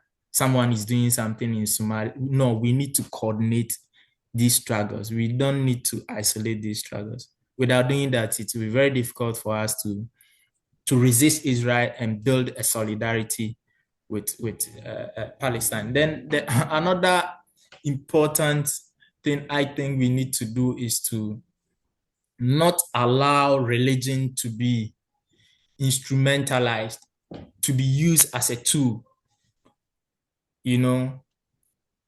So the instrumentalization of religion must be confronted politically. We need to do that, you know. Faith and belief, what you believe is in your private domain. It must not be allowed to use as a shield not to speak against occupation and settler colonialism against Palestinians, you know. So we need to do that. We need to deepen political education. You know, without proper political education, we will see the struggle in Palestine as a humanitarian issue. Oh, they are starving. Oh, they are doing that. You know, we need to move beyond that and have proper education among our people. If we are able to do that, we will be able to resist Israel and build a proper solidarity with the people of Palestine. Ok, le camarade, dans la question, on demandait au camarade quelles sont des actions concrètes que le mouvement panafricain peut mettre en œuvre pour construire une résistance mondiale contre Israël. Le camarade a dit que le mouvement panafricain doit dépasser les gestes symboliques de solidarité ou de boycott. Ils disent que nous devons d'abord nous focaliser à coordonner nos actions. Il dit que les entreprises israéliennes opèrent sur tout le continent. Nous devons faire de même. Nous devons coordonner une résistance continentale contre Israël.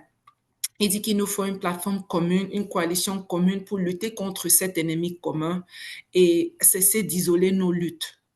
Il a dit que nous devons également combattre les tentatives d'instrumentalisation de la religion. Il faut lutter contre l'utilisation de la religion pour nous réduire au silence.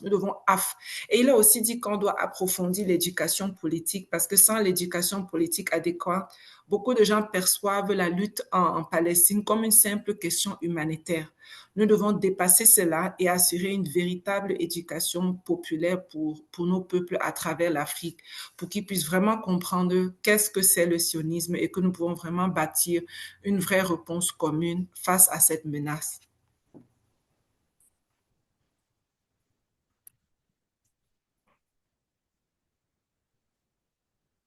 So I don't know if Comrade Wata is there. I would want to, you see, he made mention of something very important, and this brings me to my last submission on the idea of Zionism, the idea that we are organizing against Zionism.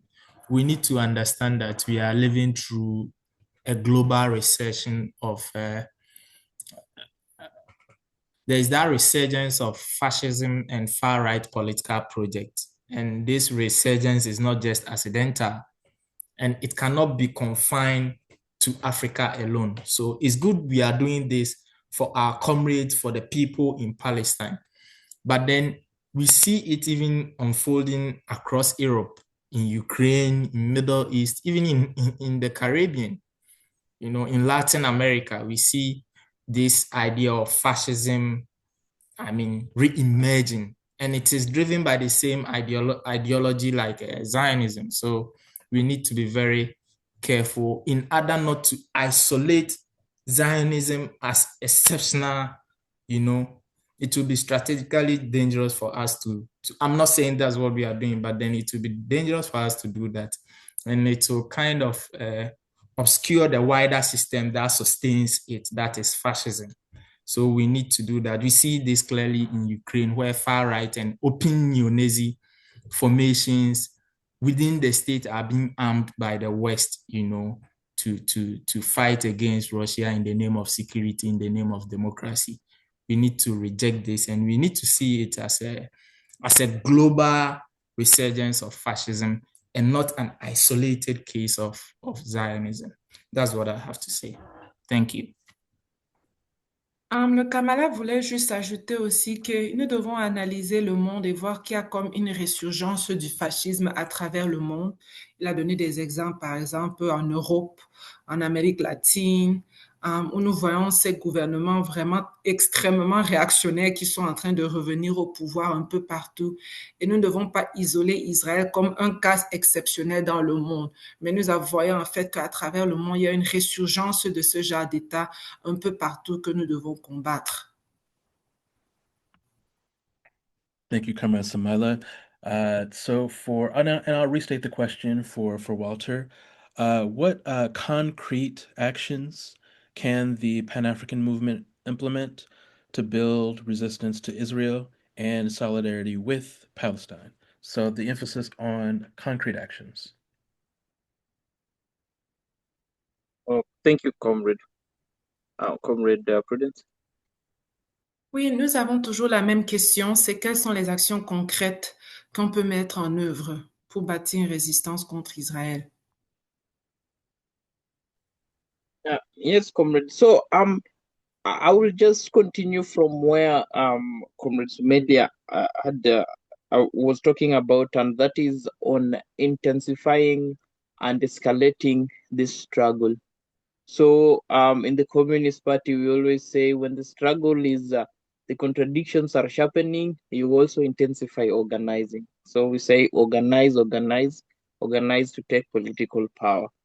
So right now, the Pan-Africanist movement, in solidarity with the Palestinians who are victims of great injustice, should organize to escalate this struggle against imperialism and the Zionists.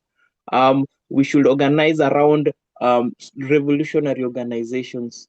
We should always go to the people to tell them the actual truth. We tell no lies and we claim no easy victories. We tell them the actual truth, that the cause of all strife is imperialism from the imperial core. And to stand against it is to organize in solidarity with other revolutionaries. Start organizing locally, then start organizing internationalism. So organizations in different corners of the world. In every country in the world, there is a revolutionary organization. So organizations in all these countries should come together and aim their fists and aim all their weapons at imperialism. So that is what I wanted to say on that. Ok, le camarade a dit que il a juste un peu ajouté à ce que l'autre camarade a dit. Il a dit que quand nous sommes face à l'exaspération des contradictions, nous devons aussi renforcer notre organisation. Nous devons intensifier et vraiment faire avancer la lutte de façon intense. Il dit que nous devons continuer à aller vers le peuple pour lui dire la vérité. il dit que nous devons aussi travailler vraiment pour unir les révolutionnaires. Oui, nous devons commencer d'abord à militer au niveau local avec nos peuples, mais après, nous devons nous connecter à l'extérieur. Il a dit que dans chaque pays au monde, il existe des organisations révolutionnaires et nous devons tout faire pour les rassembler, pour maintenant unir toutes nos forces contre l'impérialisme ensemble en même temps. Thank you. And to finally oh, I'm sorry, Colonel Walter, did you have, were you just saying Yes, thank you?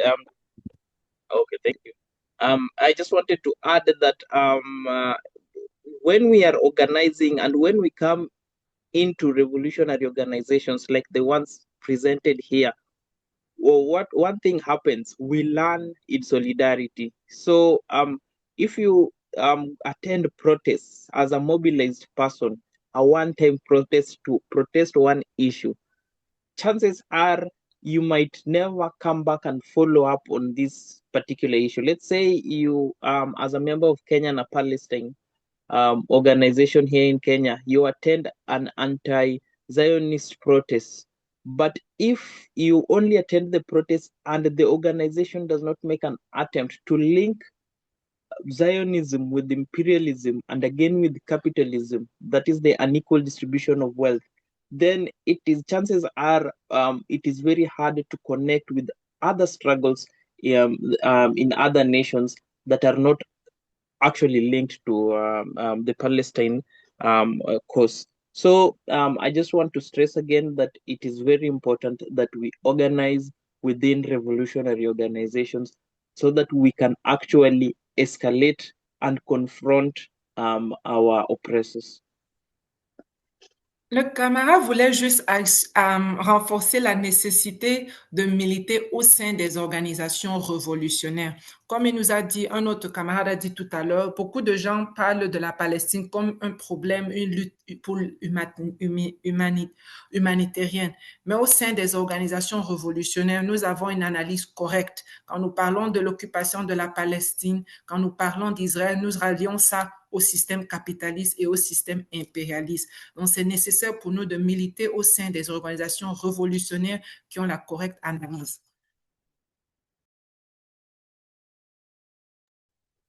Thank you. And lastly, for Comrade Mani, what concrete actions can the Pan-African movement implement to build resistance to Israel and solidarity with Palestine? Yeah, I think, Prudence, do you want to retranslate or? No, go ahead. Okay. I think Comrade Tumali and Walter definitely hit it on the head already. We definitely need to organize and we need to be boycotting, actually making pockets hurt. That's the only, there's only two ways in which history has ever been materially changed, and that's through violence or money. And so, real serious boycotts very much do need to happen in the same way that we did in South Africa. And I also think that, like mass consciousness definitely needs to be risen or be raised. I was just in Ghana actually, and the first flag that I saw coming out of the airport was the Israeli one. I was like, what's going on here?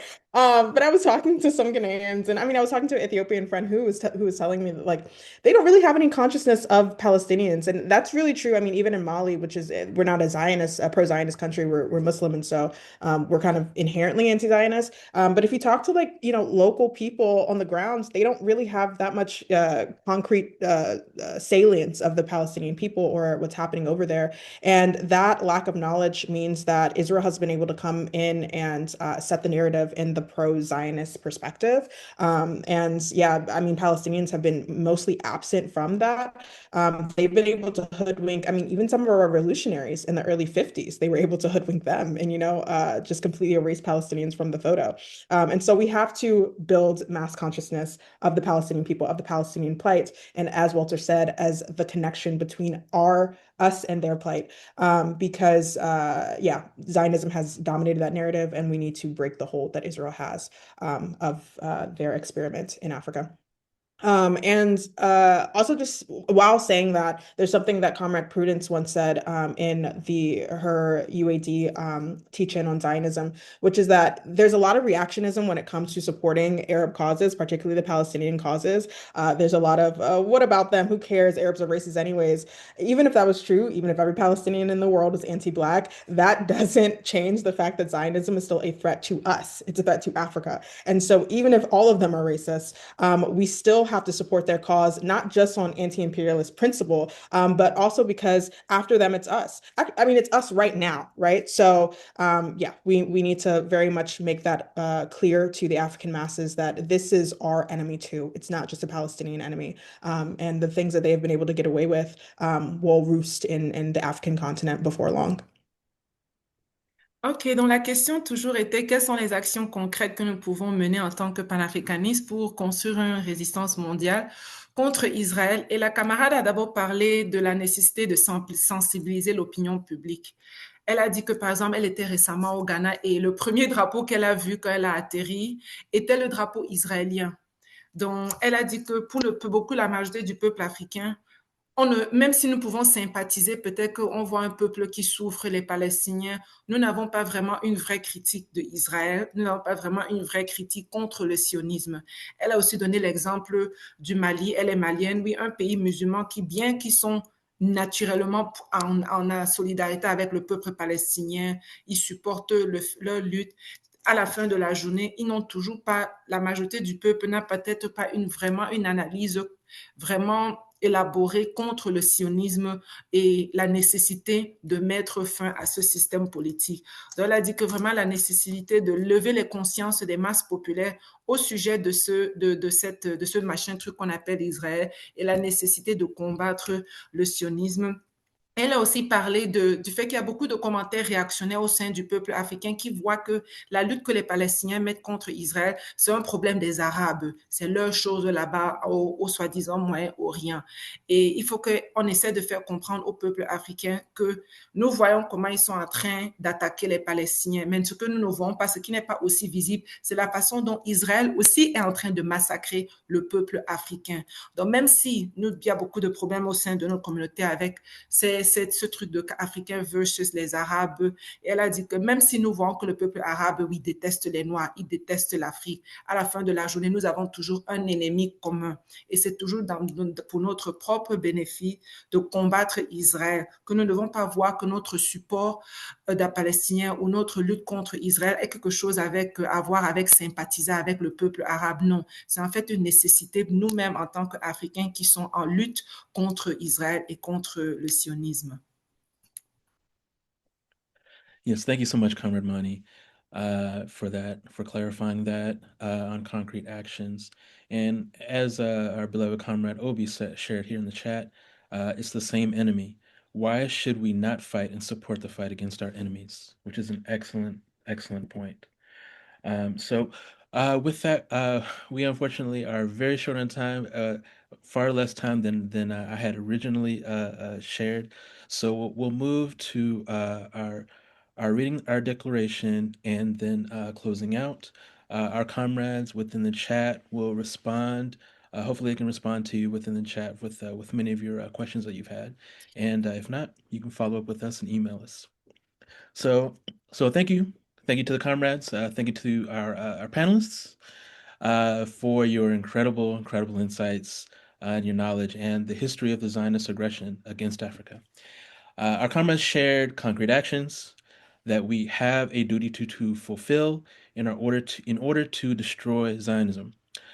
So, in line with those actions, our coalition has drafted a declaration to oppose so-called Israeli presence in Africa and demand the end of diplomatic ties between Africa and Israel and the closure of all Israeli embassies and consulates in Africa.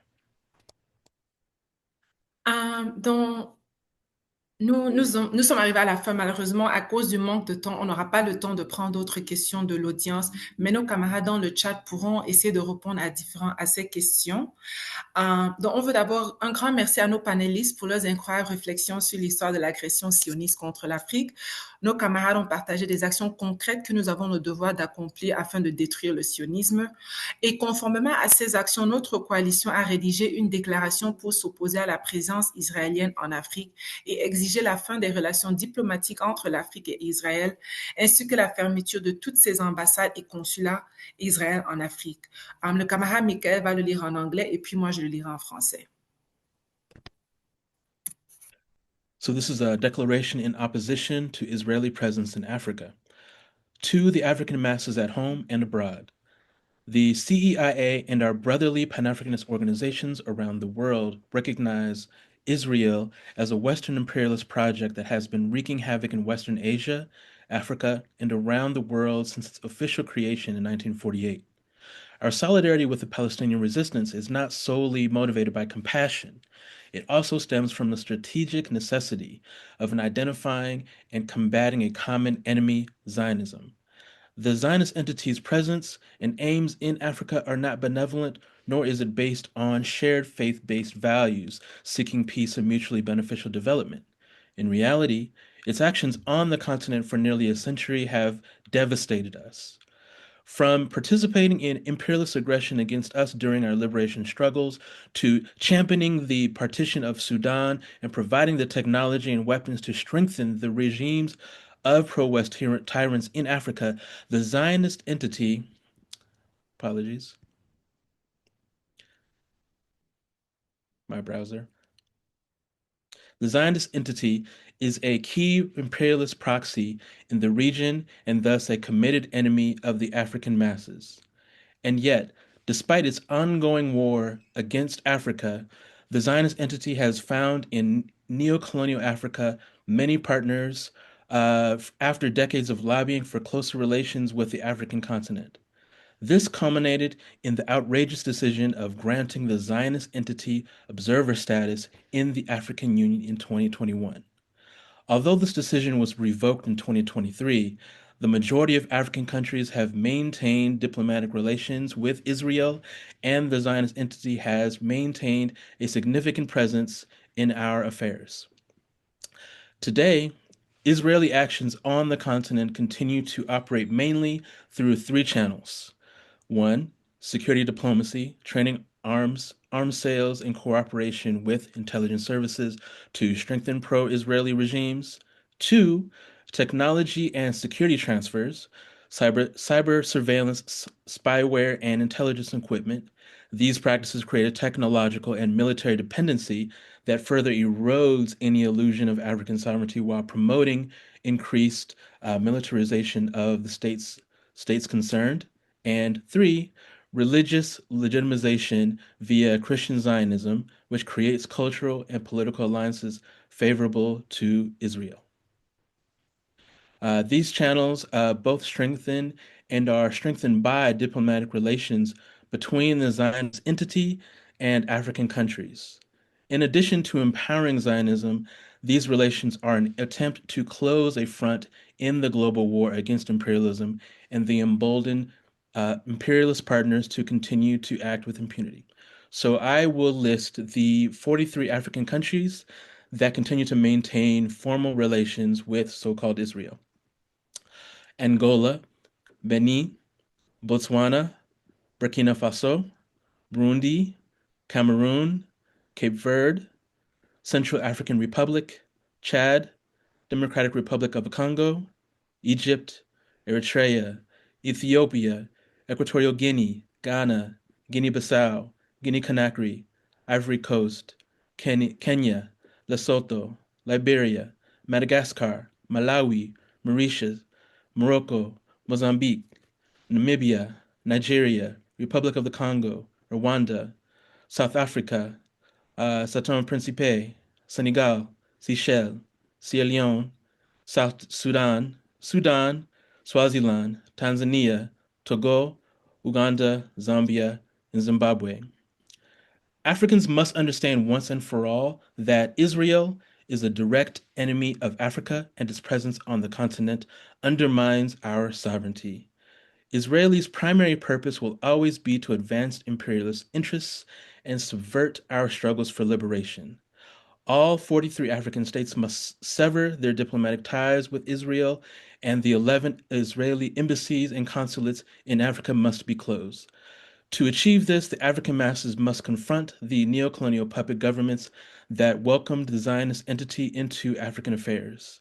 The end of Zionism as an imperialist structure is a strategic necessity for the liberation of all oppressed peoples, and Africa must stand up to these challenges with dignity and unity. OK, je vais maintenant lire la déclaration en français. Donc, déclaration contre la présence israélienne en Afrique. Aux masses africaines chez elles et à l'étranger, la coalition pour l'élimination de l'impérialisme en Afrique et nos organisations panafricanistes fraternelles à travers le monde reconnaissent Israël comme un projet impérialiste occidental qui sème le chaos en Asie occidentale, en Afrique et dans le monde entier depuis sa création officielle en 1948. Notre solidarité avec la résistance palestinienne n'est pas uniquement motivée par la compassion et découle également de la nécessité stratégique d'identifier et de combattre un ennemi commun, le sionisme. La présence et les objectifs de l'entité sioniste en Afrique ne sont ni bienveillants ni fondés sur des valeurs religieuses communes. La recherche de la paix et un développement mutuellement bénéfiques.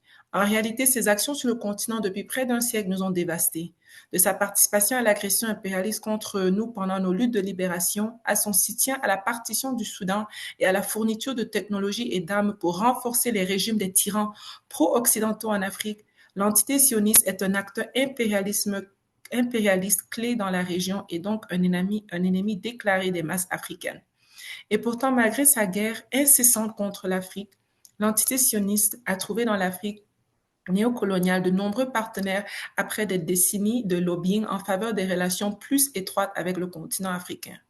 Cela aboutit à la décision scandaleuse d'accorder l'entité sioniste le statut d'observateur au sein de l'Union africaine en 2021.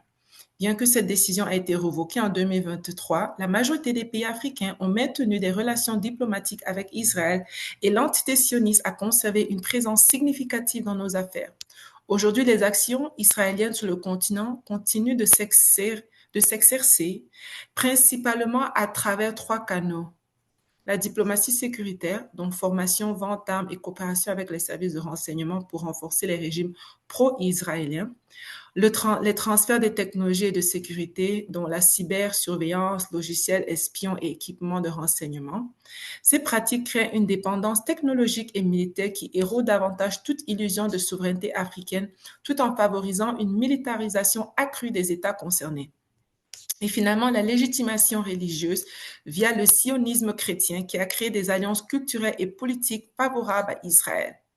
Ces canaux renforcent et sont renforcés par les relations diplomatiques entre l'entité sioniste et les pays africains.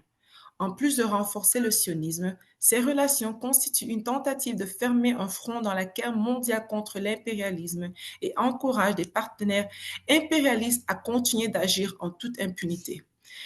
Voici une liste de 43 pays africains qui continuent d'entretenir des relations officielles avec Israël. L'Afrique du Sud, l'Angola, le Bénin, le Botswana, le Burkina Faso, le Burundi, le Cameroun, Cap-Vert, la République centrafricaine, le Tchad, la Côte d'Ivoire, l'Égypte, l'Érythrée, l'Éthiopie, la Guinée équatoriale, le Ghana, la Guinée-Bissau, la Guinée-Conakry, le Kenya, le Lesotho, Libéria, Madagascar, Malawi, l'île Maurice, le Maroc, Mozambique, Namibie, le Nigeria, République démocratique du Congo, la République du Congo, le Rwanda, Sao Tomé et Principe, le Sénégal, les Seychelles, Sierra Leone, le Soudan du Sud, le Soudan, Swaziland, la Tanzanie, le Togo, l'Ouganda, la Zambie et le Zimbabwe.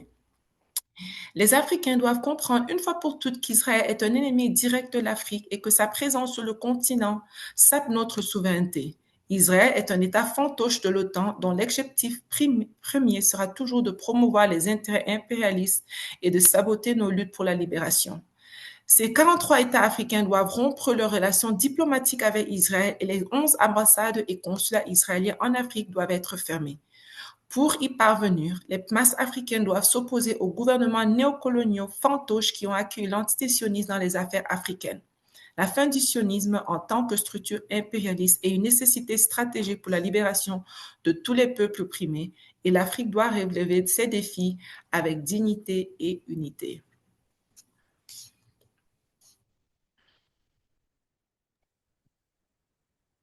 So, comrades, as Africans, we have an historical duty to liberate our continent.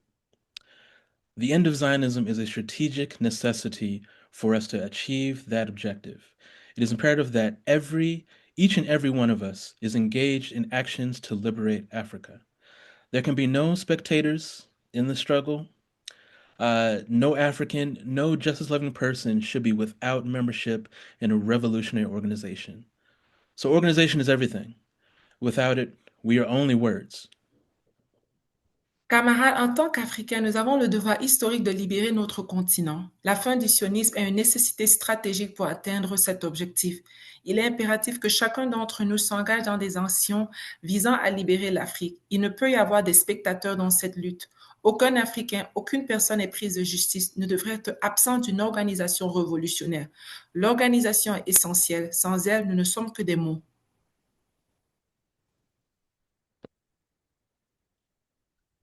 So if you're looking for a political home, our coalition is always recruiting serious Africans who wish to play an active role in their liberation. Our comrades will share the necessary links in the chats for those who are interested. So thank you again to our panelists. Thank you all for being here today to sharpen our analysis, smash Zionism, and crush imperialism. Donc, si vous êtes à la recherche d'un foyer politique, notre coalition recrute en permanence des Africains sérieux qui souhaitent jouer un rôle actif dans leur libération. Nos camarades partageront les liens nécessaires dans le chat pour ceux qui sont intéressés. Une fois de plus, merci à nos panélistes. Merci à vous tous d'avoir été aujourd'hui ici présents pour affiner notre analyse, à bas le sionisme et à bas l'impérialisme. Merci.